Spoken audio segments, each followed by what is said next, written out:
Começar mais um vídeo e eu vim aqui falar hoje para vocês uma coisa que causa muita confusão entre as pessoas, que nem todas as varizes, nem todos os vasos nas pernas das pessoas são iguais. Para quem ainda não acompanha a gente, pessoal, eu sou Antônio, médico, cirurgião vascular e angiologista, tá bom? E aqui nesse canal você vai encontrar conteúdo sobre medicina vascular, como cuidar da sua circulação em linguagem clara, em linguagem fácil, para que qualquer pessoa possa entender. Então hoje o nosso tema vai ser as varizes. Nem todos os vasinhos, nem todas as veias das pernas das pessoas são iguais, tá bom? E isso causa muita confusão no consultório, causa muita confusão nas pessoas, porque às vezes elas conhecem alguém que já fez um tratamento de circulação, um tratamento de varizes, já tratou às vezes, seja com aplicação, com cirurgia ou com espuma, e acha que aquilo é para ela. Ah, minha vizinha tratou as varizes com espuma, eu quero também. Ah, meu vizinho operou, não, eu não quero operar, então não vou nem procurar o médico para ver minhas varizes, porque eu não quero operar mesmo. Então, pessoal, tudo isso são coisas equivocadas. Na verdade, as veias nas pernas de uma pessoa não necessariamente vão ter o tratamento, mesmo o tratamento de outra pessoa. As varizes são diferentes, as veias, tem 3 tipos diferentes de vaso na perna, de veias. Vou explicar um pouco mais para vocês nesse vídeo. A doença venosa tem estágios, ela vai do estágio 0 até o estágio 6, e as pessoas também têm momentos de vida diferentes, tá bom? Então o tratamento muitas vezes ele não é envelopado, não é uma coisa única. Ah, eu opero, vou operar todo mundo. A aplicação serve para todo mundo, não. A gente tem que sincronizar, né? A gente tem que juntar o momento de vida da pessoa junto com as aspirações dela, o que ela deseja, com as condições de saúde que essa pessoa está naquele momento. Pensa numa pessoa aí de 30 anos, jovem, e uma pessoa de, sei lá, 70, 80 anos que já infartou, diabético. Então são situações, momentos de vida diferentes, tá bom? As varizes na perna de uma pessoa, às vezes são só aqueles vasinhos fininhos, né? Tem pessoas que têm aquelas veias grossas, até faz alto relevo. Tem pessoas que já chegam para nós até com úlcera na perna, com machucado, com ferida aberta, tá bom? Então tudo isso vai mudar a abordagem, o tratamento, o que a gente vai fazer para aquela pessoa. Então tratar varizes não é uma coisa, vamos dizer assim, única, simples, que serve para todo mundo. Ah, se a pessoa, minha vizinha operou, minha, sei lá, conhecida, minha prima, minha mãe operou, então eu tenho que operar também. Não é dessa forma. Ah, conheço alguém que fez aplicação. Não, pessoal, às vezes elas mudam, né, o tipo de veia, a origem do problema pode ter relação às vezes com a safena ou não, isso tudo muda o tratamento. Então vamos falar um pouco mais. Vamos começar então sobre os 3 tipos de veia que pode aparecer na perna das pessoas. Então, pessoal, são 3 tipos de veias, de vasos que podem aparecer nas pernas das pessoas. Qual que é o primeiro tipo? São aquelas veias chamadas de telangiectasias. As telangiectasias são aqueles vasinhos bem fininhos, vermelhinho, às vezes um pouquinho arroxeado, tá bom? E qual que é o caminho desses vasinhos? O que esses vasinhos podem virar? Esses vasinhos podem virar aquelas bolinhas, tipo um cachinho de uva, vocês já viram? Parecendo um monte de bolinha, um monte de bolotinha de veia, né? Também, às vezes, um pouquinho arroxeado ou avermelhado, chamado de venulectasias. Então, aqueles vasinhos que inicialmente incomodam a mulher quando coloca, por exemplo, uma roupa mais curta, ou uma roupa de banho, né? um biquíni de banho, um short, uma saia, aqueles vasinhos, igual as aranhazinhas vasculares, são um tipo de veia que pode aparecer na perna, ok? Então, esse é um tipo de vaso sanguíneo e ele não evolui para aquelas varizes grossas, ele evolui para aquelas formações como se fosse um cachinho de uva, chamadas de venulectasias, tá bom? O segundo tipo de vaso sanguíneo, né, de veia que a gente pode encontrar na perna da pessoa são as veias reticulares. As veias reticulares são aquelas esverdeadas, tá bom? Aquelas veias esverdeadas, muitas vezes com aspecto inestético, tá bom? Incomoda um pouco, às vezes a pessoa fica incomodada, e muitas vezes essas veias têm relação também com as telangiectasias. Às vezes você vê a veia reticular embaixo e as telangiectasias logo acima, tá bom? Então a gente fala que essa veia reticular ela é uma veia nutrícia, ela pode nutrir as telangiectasias. As veias reticulares são o segundo tipo de vaso sanguíneo, né, de veias que a gente pode encontrar.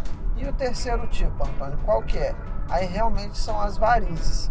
As varizes são aquelas veias tortuosas que dilataram, de calibre aumentado, tá bom? Que geralmente fazem tipo, né, um rio, vai fazendo várias curvas. Às vezes as pessoas de forma, né, corriqueira chamam igual uma minhoca na perna da pessoa, tá bom? Aquelas veias dilatadas, tortuosas, que às vezes pode fazer até alto relevo na perna, fazendo aquelas bolinhas na perna macias, fazendo alto relevo. Essas veias são as varizes, tá bom? Então existem 3 tipos de veias na perna de uma pessoa. Podem existir as telangiectasias, as veias reticulares e as varizes propriamente ditas, tá bom? As veias reticulares, sim, elas podem progredir e evoluir para as varizes, tá bom? Os vasinhos, as telangiectasias, vão virar as venolectasias. E as veias reticulares podem dilatar, aumentar de calibre e se tornar uma varize. Tá, Antônio, até aí eu entendi, mas o que tem de mais nisso? O que tem a ver? Por que varize é ruim? Por que as veias dilatadas fazem mal para as pessoas? Podem causar problemas para as pessoas? Por quê? Será que pode? Não pode? Então vamos entender melhor como que funciona o sistema circulatório. Que aí dessa forma você vai conseguir raciocinar do porquê que as veias, devem ser tratadas quando elas não funcionam de forma adequada. Então presta atenção nisso aqui, raciocina comigo. Tudo começa lá no coração, que a bomba é um motor, que vai bombear o sangue através da nossa circulação. Então chama circulação por quê? Porque o sangue circula pelo corpo. Tá, Antônio, como que ele circula? Através de, entre aspas, um encanamento, que são os vasos sanguíneos. Então tem vasos sanguíneos que levam o sangue do coração para as outras áreas do corpo. Para onde, Antônio? Meu cérebro, para o meu fígado, para os rins, para os braços, para as pernas, para o intestino. Então esses vasos que levam o sangue do coração e distribuem para o corpo são chamados de artérias. As veias fazem o sentido oposto. Traz o sangue de volta do braço, da perna, do fígado, do cérebro, dos outros órgãos do restante do corpo de volta para o coração, fazendo com isso um círculo. O sangue vai, leva oxigênio, leva nutriente para as células e volta, fazendo a circulação, volta pelas veias, trazendo gás carbônico que as células eliminaram, trazendo impurezas que as células eliminaram, E esse sangue, já que as células consumiram oxigênio, é um sangue das veias, pobre em oxigênio, é o sangue venoso. Então o sangue arterial rico em oxigênio e nutrientes, e o venoso com algumas impurezas e mais gás carbônico e pouco oxigênio. Então, pessoal, pensa comigo aqui, raciocina comigo. O coração, ele está ativamente como uma bomba jogando sangue para frente, empurrando o sangue pelas artérias, tá bom? Então ele está sendo jogado, está sendo movimentado de forma ativa pela força do coração contraindo, bombeando esse sangue. Então o sangue arterial nas artérias é onde eu consigo sentir aqui, o pulso no pescoço, o pulso daqui no pulso da pessoa, eu consigo sentir uma coisinha batendo. As artérias, então, elas têm pulso, elas pulsam, elas, entre aspas, batem, porque aquilo nada mais é do que um reflexo da batida do coração, Igual na água, quando a água está parada, você não bate nela, não faz aquelas ondinhas na água, você joga uma pedrinha no rio, não faz aquelas ondinhas no rio, aquilo é a onda se propagando pelo líquido. Mesma coisa, a onda de pressão da batida do coração se propagando pela corrente sanguínea que causa esses pulsos que a gente pode sentir.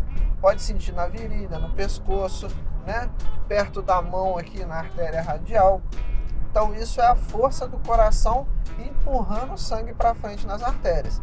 Quando eu fico em pé, ainda tem a gravidade ajudando o sangue a ir para as pernas, a descer, tá certo?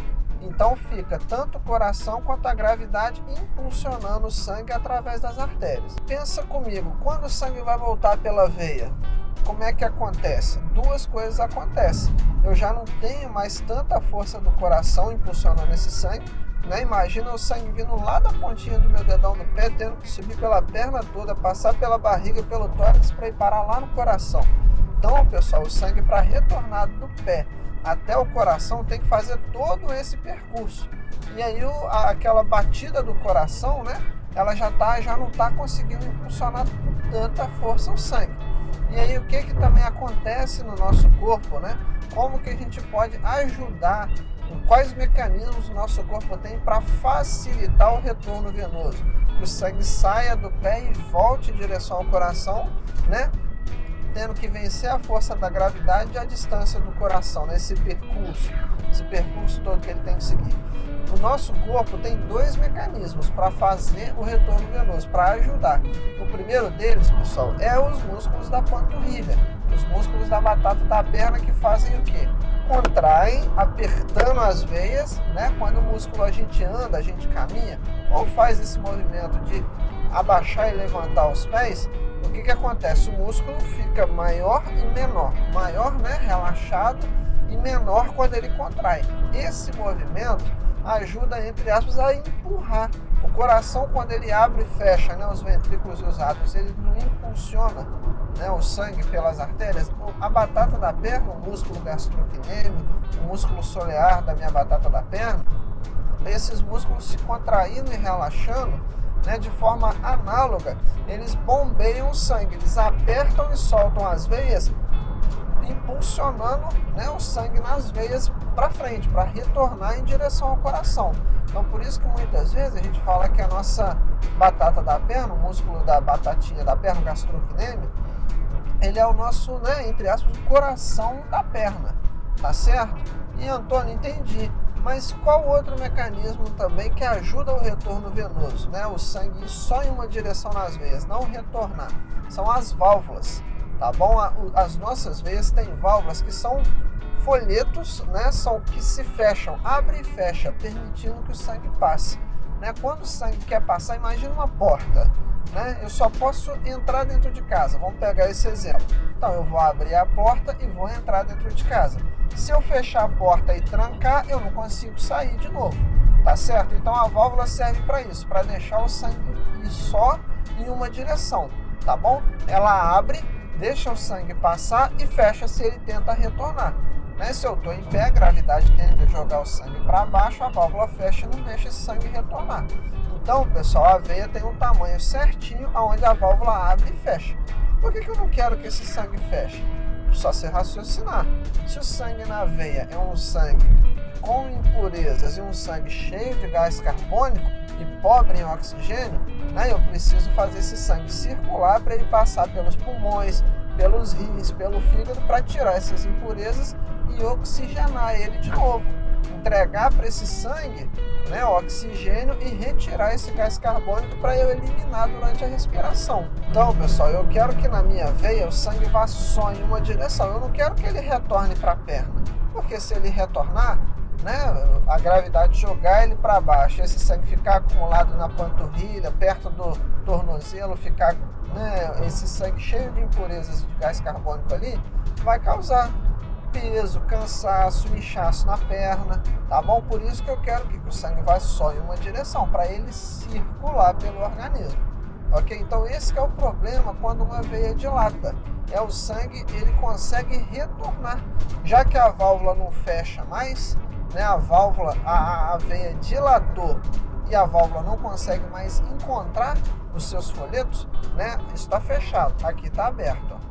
Ela não consegue fechar e impedir o refluxo, aí começa a acumular na perna sangue venoso, que é um sangue cheio de impurezas e um sangue cheio de gás carbônico, tá bom? E aí esse sangue começa a gerar peso, né? O excesso de sangue acumulado ali deixa a perna pesada, deixa a perna inchada, dolorida, tá bom? Por isso que as varizes são prejudiciais para a nossa circulação, né? As varizes atrapalham, as veias dilatadas atrapalham a circulação normal do nosso corpo, tá bom?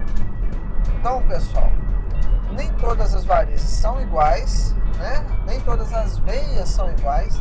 Tem 3 tipos de veias diferentes na perna, e a doença venosa, que são, né, um conjunto de sinais e sintomas causados pelas varizes, ela é uma doença progressiva. Com o passar do tempo, você já viu aquela pessoa, né, que as pernas vão ficando escurecidas, acastanhadas, vai ficando aquelas manchas perto do tornozelo, igual às vezes só em uma região, mas às vezes pega o tornozelo como um todo, de forma circunferencial na perna. Aquilo, pessoal, já indica que a pessoa já tem uma doença venosa grave, uma doença venosa que já está se arrastando há muito tempo. O que eu quero dizer com isso? Que a doença venosa ela tem fases, ela tem etapas, ela é progressiva. Então eu posso pegar pacientes, pessoal, em diferentes estágios da doença venosa. Então presta atenção comigo, ó. Ela vai de 0 a 6. Isso é uma classificação chamada de CEAP, que é um consenso internacional que envolve características clínicas, etiológicas, anatômicas e patológicas da doença venosa. Tá, Antônio, como que é esse CEAP? O estágio 0 é aquele estágio onde eu estou tendo manifestações clínicas. É o quê? É a dor, o peso, o cansaço, são sinais e são sintomas. São sintomas que alguma coisa está errado na minha perna. Alguma coisa está começando a me incomodar. Não é normal, pessoal, a gente sentir dor à toa, né? Se tem dor é porque alguma coisa está acontecendo. A dor, ela é um mecanismo de proteção do nosso corpo. Sempre que você bota a mão na panela quente, vai doer. Para quê? Para você tirar a mão, não se queimar e não machucar.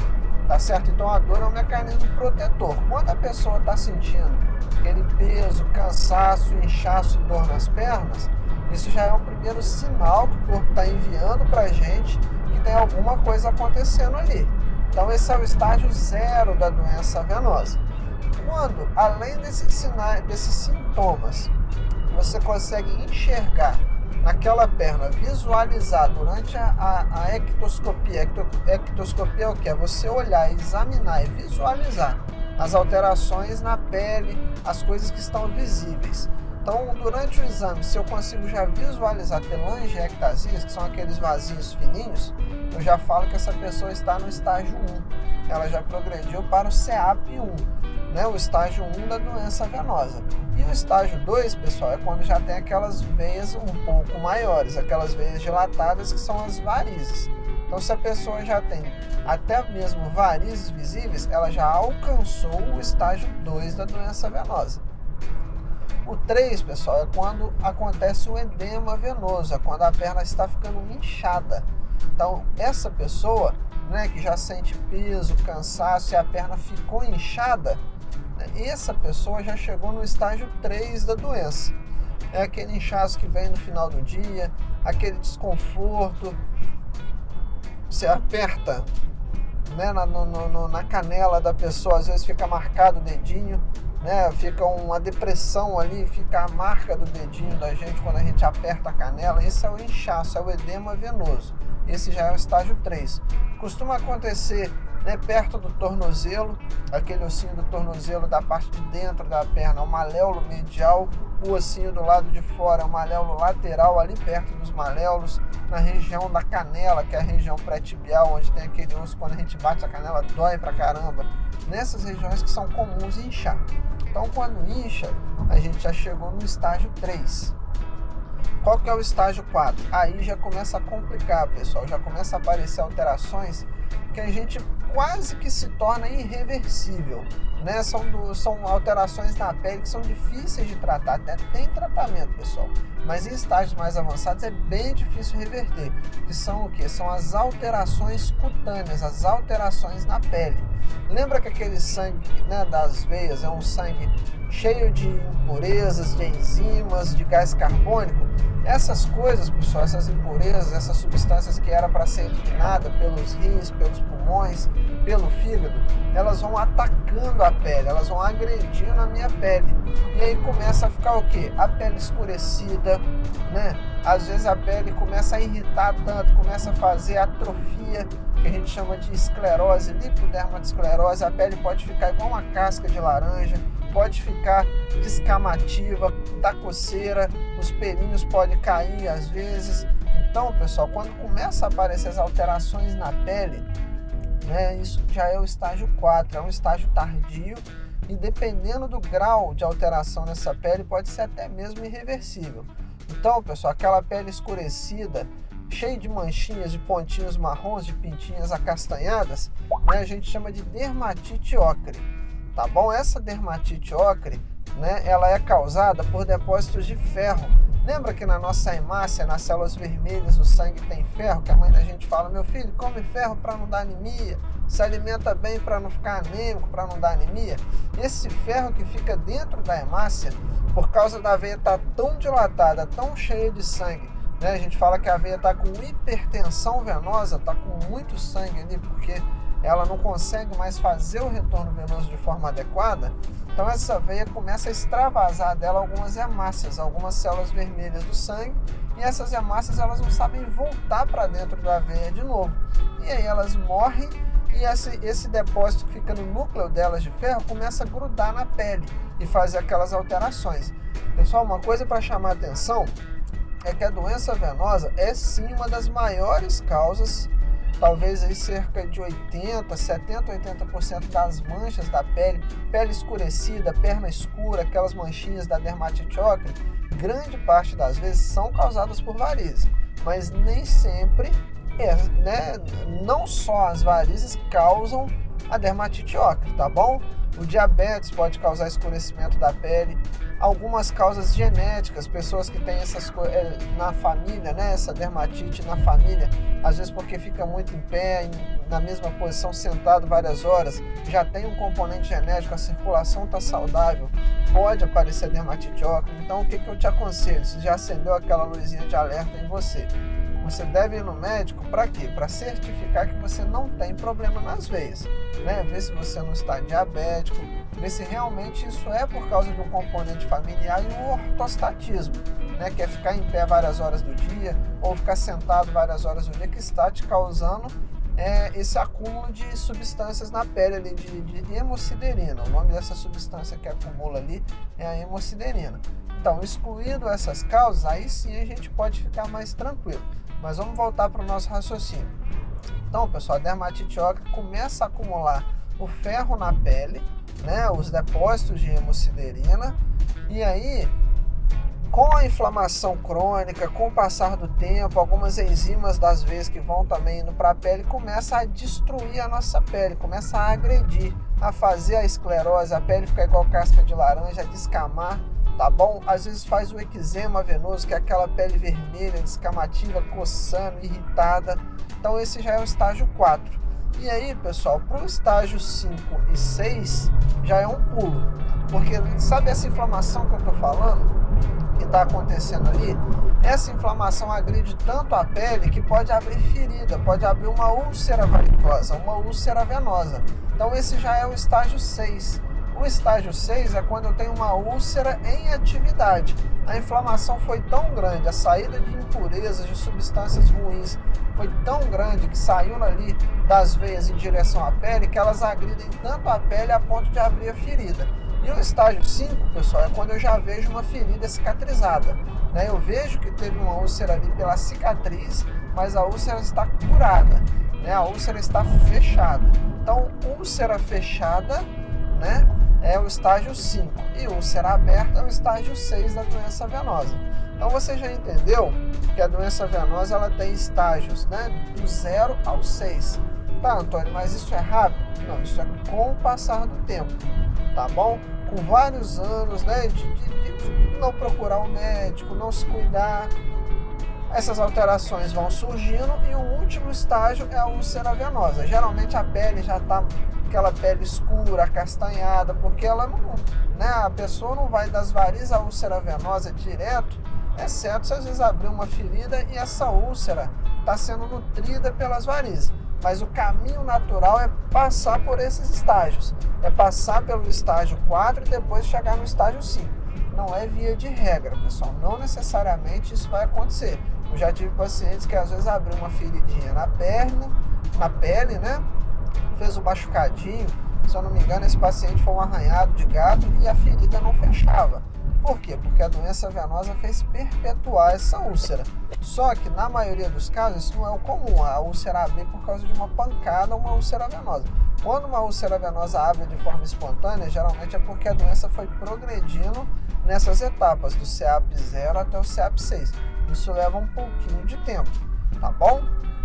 E aí, pessoal, já dá para você raciocinar, para você entender que a gente tem tipos de veias diferentes na perna, a gente tem estágios diferentes da doença venosa e a gente tem pessoas em momentos diferentes de vida, né? Você que está me assistindo aí, talvez você seja uma pessoa de 20, 30, 40 anos, né, ativa, faz suas atividades diárias.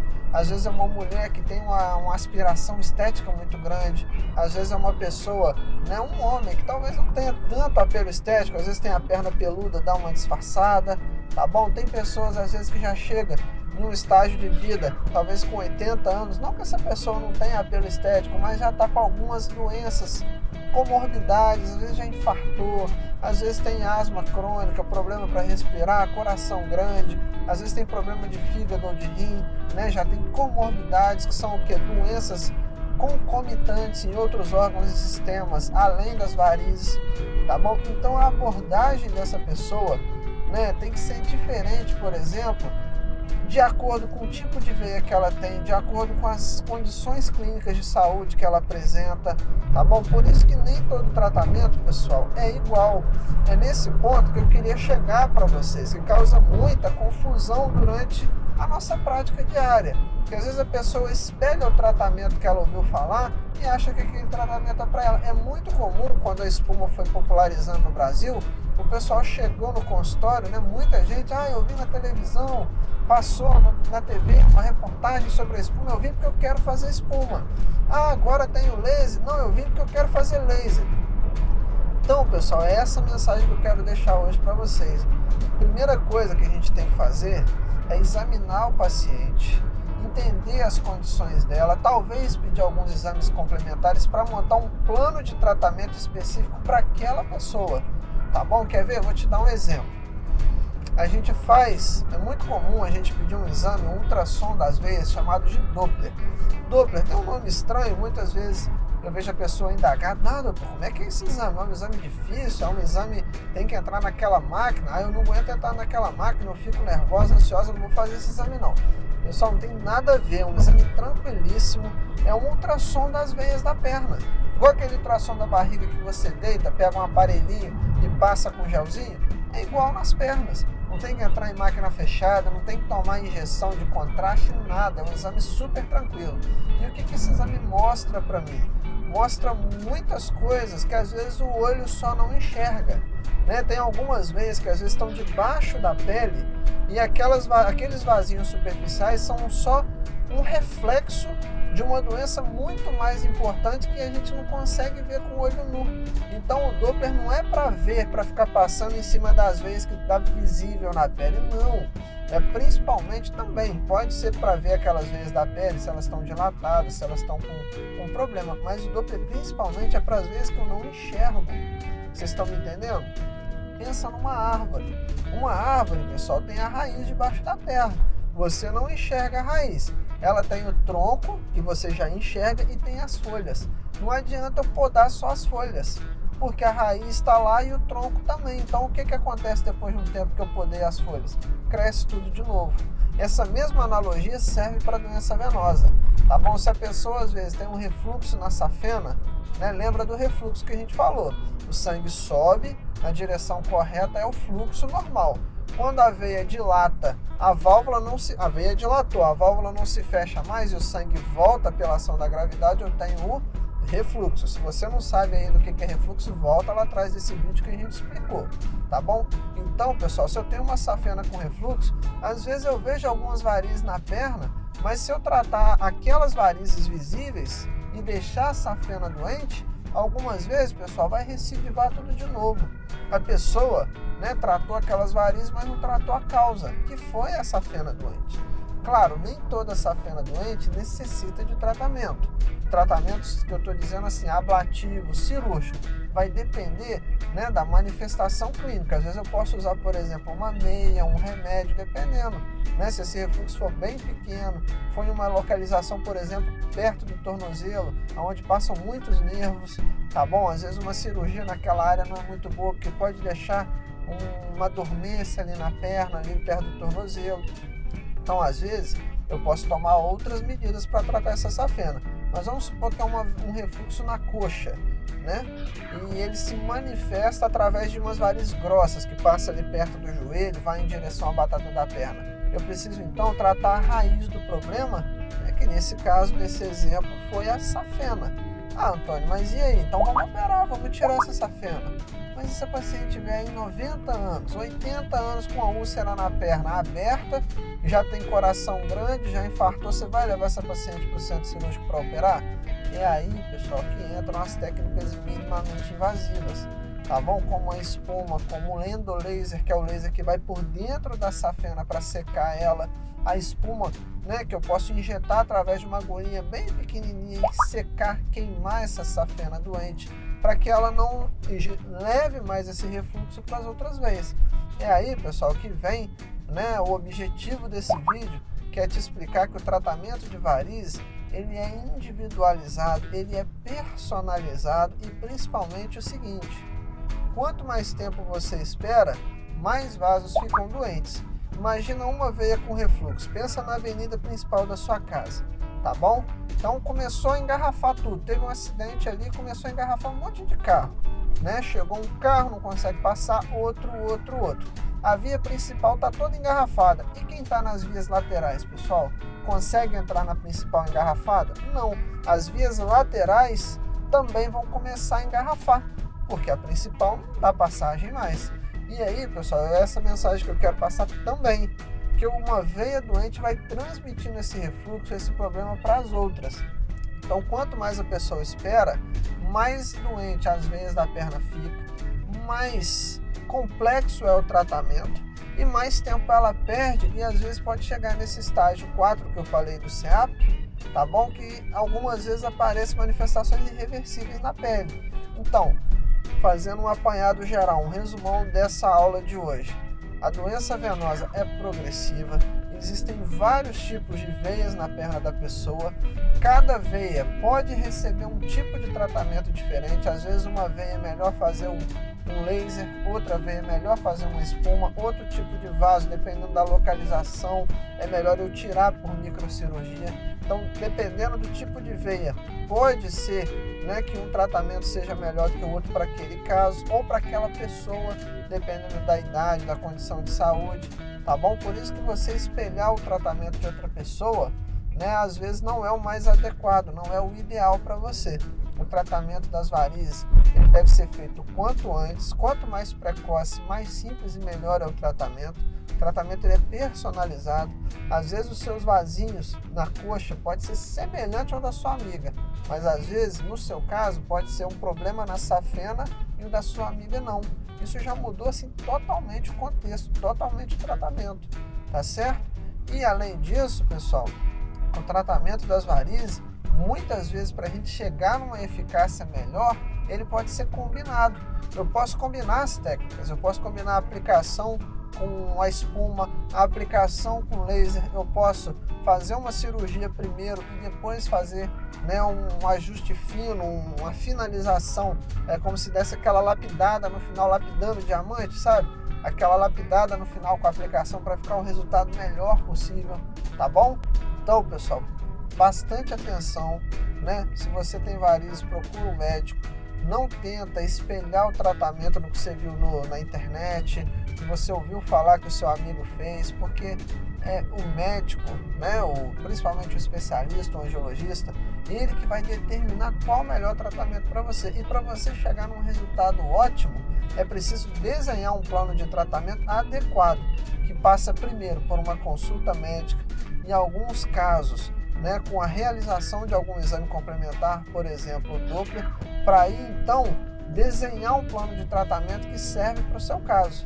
Às vezes a veia semelhante que você vê na sua perna, semelhante à da sua amiga, mas por baixo, por dentro da pele, por dentro da perna, existe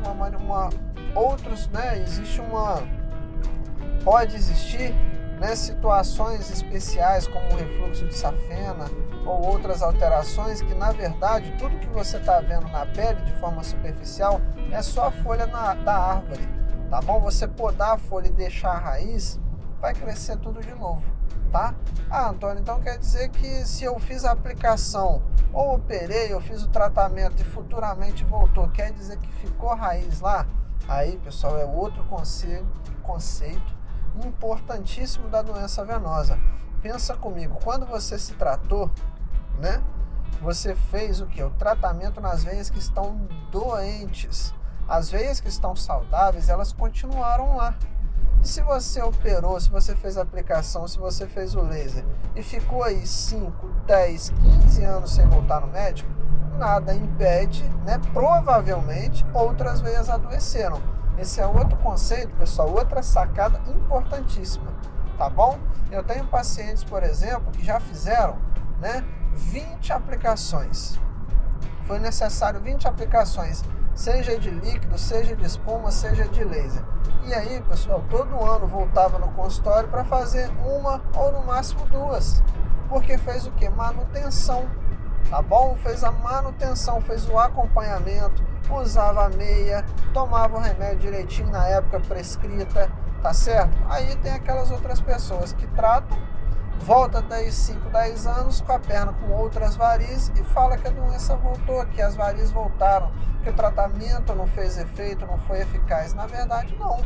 A gente só trata as veias doentes, porque não tem, né, benefício nenhum em tratar as veias normais. Pelo contrário, se a veia está normal, deixa ela quieta ali. Mas por falta de manutenção, de acompanhamento, de cuidado, se a pessoa já tem a tendência, né, de ter varizes, ou se ela faz hábitos de vida deletérios como fumar, como o uso de hormônios, né, como obesidade, não pratica atividade física, não se cuida, outros vasos vão adoecendo. Então fica outro conceito importantíssimo, pessoal, dessa aula, sim, coisas importantíssimas que eu falei. O tratamento é individualizado, por quê? Porque nem todas as veias são iguais, nem todas as pessoas estão no mesmo estágio de vida, assim como a doença existe estágio de 0 a 6, a doença é progressiva, e o tratamento, pessoal, depois do tratamento tem que fazer a manutenção, o acompanhamento, cuidado, tá bom? Regular, para quando você se dá conta, se tocar, né, não tá aquele mapa do Brasil, aquela árvore de Natal na perna. Ah, eu operei há 10 anos, nunca voltei no angiologista para cuidar. É natural que outros vasos vão adoecendo. Não tem nada que você faça para parar de aparecer cabelo branco, para parar de aparecer ruga na pele. Você passa creme para rejuvenescer, passa tinta no cabelo, ameniza, claro, alivia, retarda a progressão. Mas o envelhecimento, né, do nosso corpo, assim como o surgimento de vasos doentes, de varizes na perna, é natural, tá bom? É uma coisa que vai acontecer. Algumas coisas que a gente faz, né, vão acelerar o processo, se alimentar mal, fumar, já, né, o tempo passando, pessoa sedentária, não cuida da saúde, vai ser mais rápido o surgimento. Agora, a pessoa que se cuida, usa meia, toma o remédio direitinho, vai no vascular para fazer a manutenção, já apontou aquelas veiazinhas, aqueles vasinhos, começou a apontar, nem espera passar o refluxo para os próximos, já faz logo a manutenção, seja com laser, seja com aplicação, para já, vamos dizer assim, entre aspas, cortar o mal pela raiz. Tá certo? Então, se ficou alguma dúvida, deixa pra gente aí. A gente vai responder todo mundo por vídeo, tá bom? Então é importantíssimo também você continuar acompanhando os nossos vídeos no canal. A sua pergunta pode ser a próxima a ser respondida. Beleza, pessoal? Valeu!